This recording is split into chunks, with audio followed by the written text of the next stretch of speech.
Femi no mienu. Amen. And then so yɛda foforɔ ɔbɔ ade Nyankopɔn de akyɛ me ne omienu. Ɛyɛ ho ɔde ne nyansa ne etumi bi na Awurade adomara kwa na ma me no mienu da so ɛte ase. Si yɛda so te ase na yɛ ase dan kuto ɛna wɔ sɛ de ma ɔte asefo Nyankopɔn. Amen. Me patro ne die ne ahomase kwa so yɛbɔ mpaeɛ. Yɛdimafo ne ntamgyinafo ɛne den so yɛda wase. Papa mpo wanhwɛ yɛn fomso so ne yɛn di. Wohoahoa yɛn benkum ne nifa. Yɛdi fɛ ne efi ba so abra yɛn ho ama asɛm. Ɛbra so sɛ ɔma yɛsua w'asɛm. Yɛn mpaebɔ ade sɛ den sɛ ɔbaa di hene ɛwɔ w'asɛm mu. Bɛfa ade nyinaa nomum ahyɛ w'asoromɛ n'ase. Na sɛ biribi awie mu deɛ bɛkasa mpa odi ne Jesus yɛbɛda w'ase adom no nti. Amen. Yɛdɔ Nyankopɔn te asefo n'ase. Ɛnnɛ nso yɛda foforɔ a Otumfo Nyankopɔn de akyɛ me ne omienu. Amen. Ɛnnɛ matifi sɛm ne sɛ, are you a child of God? Amen. Matifi sɛm anaa me topic no sɛ woyɛ onyame ba anaa. Amen. Ɛsiane sɛ me a metie yi, sɛ meyɛ asanteni na mewo a me ba ntumi nkɔyɛ mamprosini. Ɛna sɛ meyɛ kɔnkɔmani na sɛ mewo a me ba ntumi nkɔyɛ different language. Amen. Sɛ meyɛ baasani na mewo a me ba bɛyɛ baasani. Meyɛ kɔnkɔmani anaa asanteni na mewo a me ba ɛbɛyɛ asanteni anaasɛ kɔnkɔmani. Amen. Nti me ne omienu nso edumre bi a yɛde tu yɛn ho so anaasɛ yɛfrɛ yɛn ho sɛ yɛyɛ nyame mma. Amen. Esiane sɛ yɛyɛ nyame mma deɛ a ɛdeɛ na ɛwɔ sɛ me ne omienu yɛyɛ. Anaasɛ yɛka de ahoahoa yɛn ho kɛkɛ sɛ yɛyɛ nyame mma anaa. Anaasɛ yɛka ama foforɔ de enumnya bi ama yɛn anaa. Anaasɛ yɛpɛ nipa no mu animonyam ti na yɛsɛ yɛyɛ nyame mma anaa. Nti matifi sɛm ne sɛ, are you a child of God? Amen. Woyɛ onyame ba. Amen. Nti sɛ meyɛ nyame ba a deɛ na ɛwɔ sɛ meyɛ. Amen. Nti mepatwa yɛnhwɛ yɛakenkan nsɛm na edi kan no. Yɛbɛnya no Yohane nwoma a edi kan. Eti a ɛyɛ mmiɛnsa ne mu a ɛyɛ nkron no. Amen. 1 John chapter 3 verse 9 no. Amen. Atifi asa ɔsɛ Onyankopɔn fam mma yɛn no bɔne hyia. Amen. Mepatwa nkono sɛ obiara a Onyankopɔn awo no no ɛnyɛ bɔne. Ɔsɛ obiara a Onyankopɔn awo no ɛnyɛ bɔne. Amen. Ɔsɛ efiri sɛ n'aba ɛte ne mu na ontumi ɛnyɛ bɔne. Amen. Ɔsɛ obiara a Onyankopɔn awo no no ɛnyɛ bɔne. Efiri sɛ n'aba ɛte ne mu enti ontumi ɛnyɛ bɔne. Amen. Enti me ne omienu nso ɛyɛ ahohoahoa bi kɛkɛ sɛ yɛde hoahoa yɛn ho sɛ yɛyɛ nyame mma anaasɛ yɛyɛ nyame mba sɛnea yɛka no no. Anaasɛ yɛkɔ asɔre sɛ amanfo behu yɛ sɛ asɔre wei na yɛkɔ. Anaasɛ me deɛ meyɛ Pentecost ni, me deɛ meyɛ Continuation ni, meyɛ Methodist ni, meyɛ Roman ni. Ɛno na yɛpɛ sɛ nipa behu yɛ sɛ yɛyɛ asɔre wei member anaa. Anaasɛ deɛ nti na meyɛ ka sɛ meyɛ Nyankopɔn ba. Esiane sɛ twɛrɛ na me ate sɛ ɔsɛ obi a Nyankopɔn awo no no wɔnyɛ bɔne. Efiri sɛ n'aba ɛte ne mu na ontumi nso ɛnyɛ bɔne. Amen. Sɛ me ne woyɛ Nyankopɔn ma deɛ a ade nti na ɛda so ɛyɛ bɔne. That means sɛ me ne omienu da so te bɔne mu na yɛyɛ bɔne deɛ a na yɛfrɛ yɛn ho nyame ma deɛ ɛdeɛ na yɛdaadaa yɛn ho. Ɛneɛ na yɛdeceive yɛn ho. Esiane sɛ ɔsɛ nea nyame awo no no ɔnyɛ bɔne. Efiri sɛ n'aba ɛte ne mu na ontumi ɛnyɛ bɔne. Amen. Nti aba bɛn koraa na ɔka ho asɛm. Ɔsɛ n'aba ɛte ne mu. Obiara Nyankopɔn awo no no ɛnyɛ bɔne. Efiri sɛ n'aba ɛte ne mu na ontumi nso nyɛ den ɛnyɛ bɔne. Amen. Mepatwa yɛnhwɛ asɛm bi wɔ Galatians 5. Mepatwa yɛbɛtoa so but yɛnhwɛ aba na ɔka ho asɛm no. Amen. Yɛnhwɛ asɛm bi wɔ Galatians 5 verse 22 no. Okay. Galatians 5. Galantifo nwoma eti a yɛnum ne mu a ɛyɛ 22 no. Ɔsɛ honhom na ba. Amen. Ɔsɛ honhom na ba. Ɔsɛ na honhom no aba ne ɔdɔ, anigye, asomdwie, abɔgyekyɛre, ayamye, papayɔ, gyidie, ɔdwoɔ, anidahɔ. Ɔsɛ mmara biara ni hɔ a etia yɛnum. Amen. Ɔsɛ honhom na ba. Esiane sɛ me ne omienu nim sɛ Kristo ana Nyankopɔn a yɛsom no no yɛsɛ ɔyɛ yɛ papa no ɔyɛ honhom nti ɔsɛ honhom na ba. Enti sɛ saa nneɛma yi a Galatians ɛbobɔ so akyerɛ yɛn sɛ honhom na ba ɛne ɔdɔ, anigye, papayɔ, abɔgyekyɛre, eni da ho saa nyoma we ante me no mienu mu a enye na ye Nyankopon ma na ti se me ye ba asareni na se me kofa obi a oye asanteni adamfo a metimi aka asante kasa nanso eba se ye kase asantefo enyina benkum a ana omunyina nifa metimi nkogina mu bi esanse menye asanteni enti saa na wo se me no mienu so ye ti ase se ye betimi akwa asole de ye betimi aye de pebia de nanso awose me no mienu ye kan hunu se enye asole bi keke na ye kọ nemum heaven ti na ye kọ asore enne so obi kọ asore a na adwen da ne tim nyina ne se me paware na adwen da ne tim nyina ne se papa yi de o sika abaya yi de me wa na obabua me na adwen da ne tim ye se nyame beboa na mananya adum pempensuo bi nanso me pese me manhu se de saa nyoma we ehye ya adwum de kọ asore a yenye mistake ye nanso ewose ye ma ye botae ne ye se ye pese da chan kwan ma bi no ye kọ heaven enti se ye hu saa nyoma se ye pese ye kọ heaven dia na eni ebetimi ama honhom na bana ye den atena ye mu esan se twa ne se ni Nyankopon awo no no onye bone efiri se na ba atene mu na ontumi so anya bone enso ene Kristofo ye na ye bone de enti amana koba san nyina ne se asema esi kọ na me kobi kwa me kontimi so me kobi adwo kontimi so me kobi enti me wa atade kura ebetime de me wo me mpaboy kura ma me hyemfa nkwane nam ho se asole de eyekuo ma me mayemfa saa adwene enhye yetrim esan se ye nyina ye kọ asore nenso ewo obi abotaye a ode eye de ekọ asore dem wo enti enhwe se ama ekọ na me kobi akwasi kọ na me kobi nemom ewose ye hunu se ye nyame made a ede ewose nyame honhom etena ye mu asinna nyame eden na aba etini mu nti se nyame aba tie mu dia a kaye ntimi enye bone enso ye kwa asoriba na ya beye de ya beko ye kwa asoriba sa beko dunsu ni so ye kwa asoliba akoba adwaman ye kwa asoliba enie na ye dada ye ho isa so tin Nyankopon awo no no onye bone enti na se mesumi no mienu se ye Nyankopon made a adenti ne da so ye bone enie na chese Nyankopon no ye hu no ena ye no ye so no biala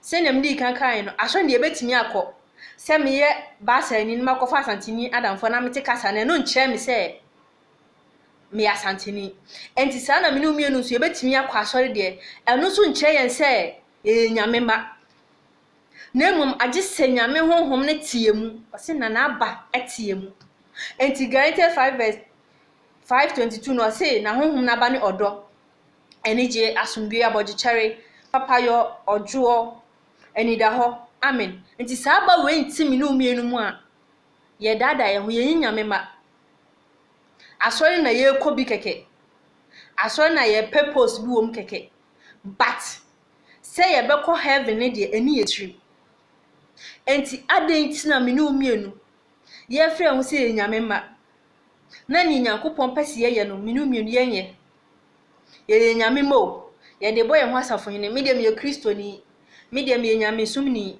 me dem ye nyame ba enti ye nyame ba na so se de nyame awo no no enye bone de na se me no mienu ye da so ye bone de na chese ye nyame ma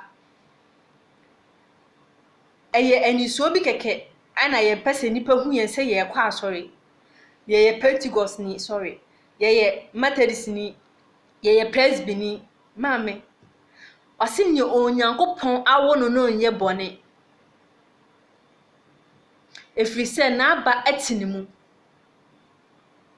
na ontumi nso nye bone enti adenti na me no mienu ye da so ti Kristo na se ye nyame ma na ye bone adenti na me no mienu ye da so ti asori dem ni ye frɛ ho se ye nyame ma ni ye da so eye bone amen ose honhom na ba enije odo abogichere papayo asomdwe saa no ma we enti me no mienu mu a na chese me no mienu no ye nyame ma ye dada ye ho Nti wose Nyankopon yensi na twetwe na ne onipa buo no eno na obetwa. Se yegitum se ampase ye Nyankopon ma se ne ye ka ne de a ene na wose me ne umienu ye ma abai etena yimu wose wontumi enya bone. Nti se me pese me ne umienu ye Nyame ma de a na ye frɛ Nyame ma de wose ye di Nyame mmransɛm so. Wose ye ma Nyankopon asɛm etena yimu. Wose honhom na ba. Amen. Pacho ye to ya asɛm ne so. Oh, 1 John 1. Amen. 1 John chapter 3 verse 9. Amen. Ni pacho se obiela Onyankopon awo no onye bone. Efise na aba etini mu.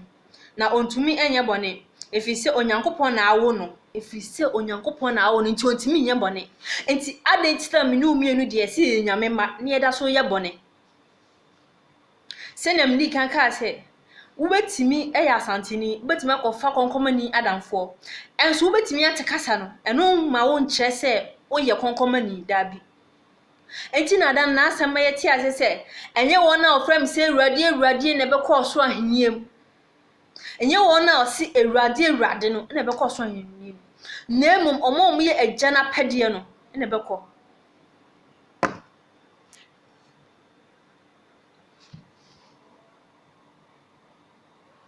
ose edune se yemu na ema Onyankopon ma ene obrunsam ma edaji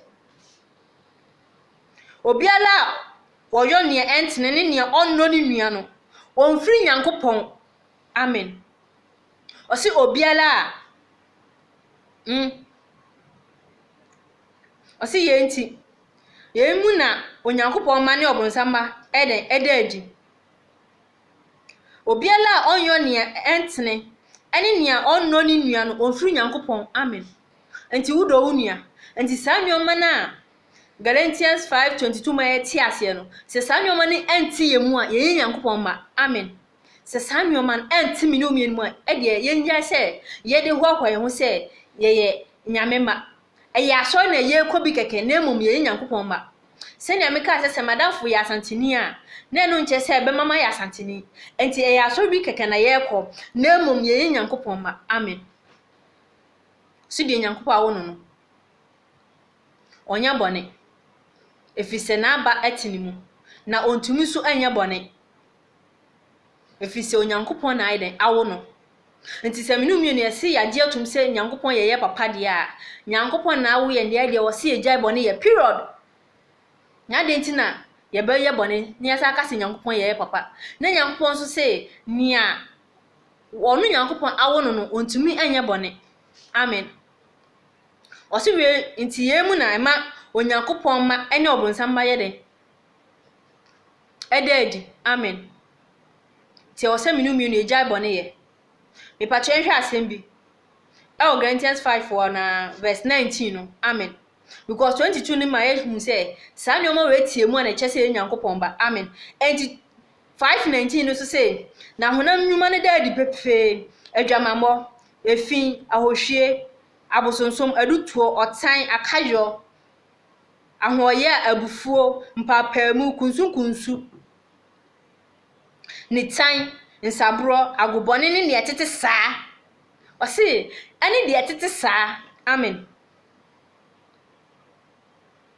Ani ne etete saa o se yehu na mebom kokko se ne mebom kokko kane no se won na oye ye nyinari nya Onyankopon ahenie no enti saa nyoma Galatians 5:19 kan ye no se saa nyoma na memni umienu ye da so eye dia na ye Nyankopon ma se saa nyoma no na memni umienu ye da so eye dia e de ye dada ye ho we are deceiving ourselves say I am child of God, I am a child of God. We are not, because we are still in what our nya ye da so eye den eye na mu nya ye se ye hu Kristo ya sa kye ya adwe na ye ye eno na ye da so mu enti me yemfa hwa ye ho se Nyankopon ma me dia me kwa asori ampa enti wo ya asori koni wo ye nyamesumni wo ye nyame ba enti e wo se ye hu Yesu dia e de ye sa kye ya adwe se esi Nyankopon ye papa dia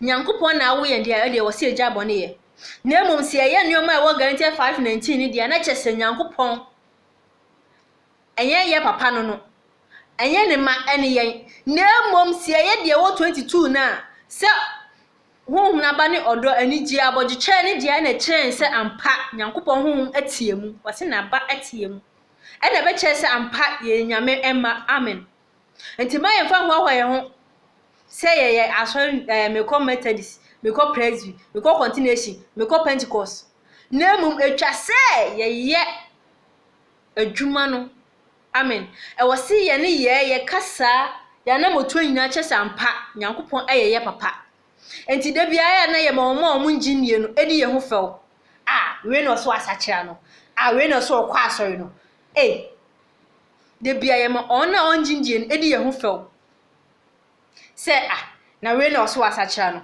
we no sesen no amen enti e wo se menum ye no ye sakira ya adwen efi ya kwambo ne ho se ye se Kristo ye papa dia e se anso se ne Nyankopon awo no enye bone dia ade menum ye no so ye se agi Kristo adi ye ne Kristo be nante dia na ya bo hunam ne na akono nyina asennua mu dia ade wo se menum ye no so eja bone ye na ye Nyankopon ba amen wo se eja bone ye na etimi ye Nyankopon ba Nyankopon onhia yen onom emo yen onka ye ho omo ye ho ban omo na asem ento yakoma so ye ntimfa na asem entua na mo ye fata onu Kristo na sa anche na onu Kristo ba menum ye no so yanya yira ba na nyankwaje ama ye kra amen me ba cho ye bompa ye Ebeneza aha ana odumma yedru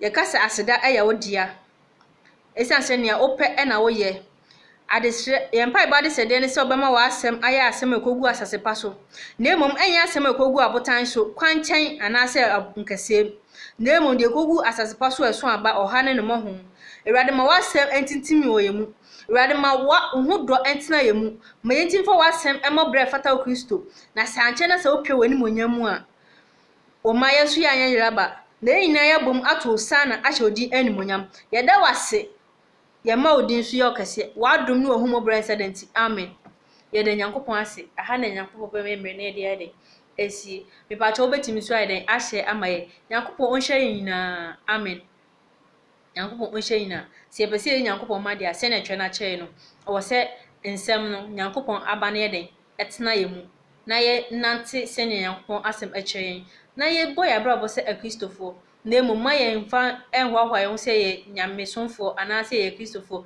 na emom na ye bema eniye ye be ye bedadi ama ye ho se nyame ma ne de ye ntumi enye amen Nyankopon onhya ye onom omo ye ho ban fi COVID-19 mu nyame pa ye be hye bi bye bye